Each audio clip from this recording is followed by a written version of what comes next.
Okay, so we decided to do a short production.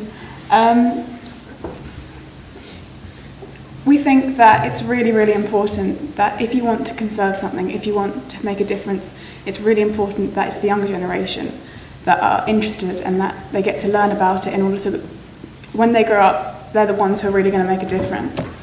And so here we have a teacher coming into a school to make a little presentation to help the kids understand a bit more about marine problems, marine conservation, and all kinds of things like that. One of my experience, I try to do simple experience with the children, and one of the most important characteristic of the cetacean is the sound.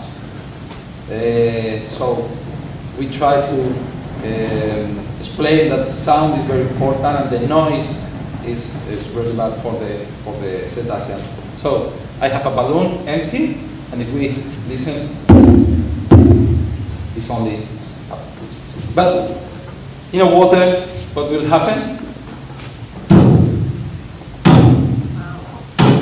So now we can explain that the water is very important, and the noise with other vessel can confuse the animal. And other thing, other experiment, we try to explain what happened with the pollution in the water. We have water, we have oil, and now we only have to blow like a sperm whale. And we see the bubbles stay under the land. So now, it's not only for cetacean, for the wildlife, we can explain that the pollution is very bad because the dolphins can breathe and the birds can be stay in the oil. Keith, do you have any question? Yes, I do. Teacher, why the sound goes louder in the water than in the air? Okay, that's because the water is more dense, and the sound traveling not far away is amplify the sound in the water, so the vessel can be confused.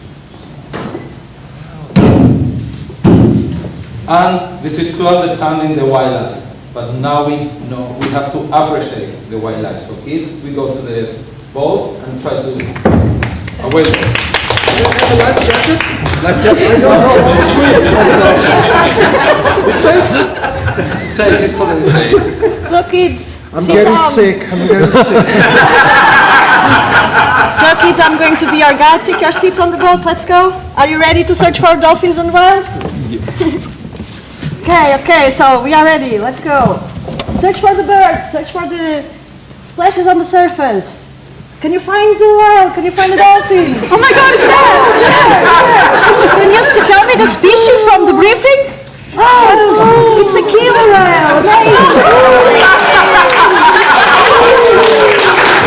One of the biggest dolphins in the world.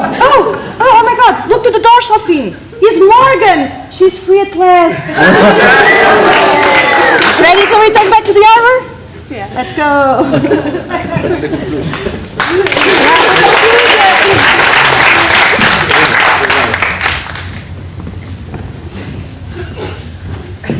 So in conclusion, we want to say that, as we said at the beginning, that education is a really, really important part of trying to conserve things.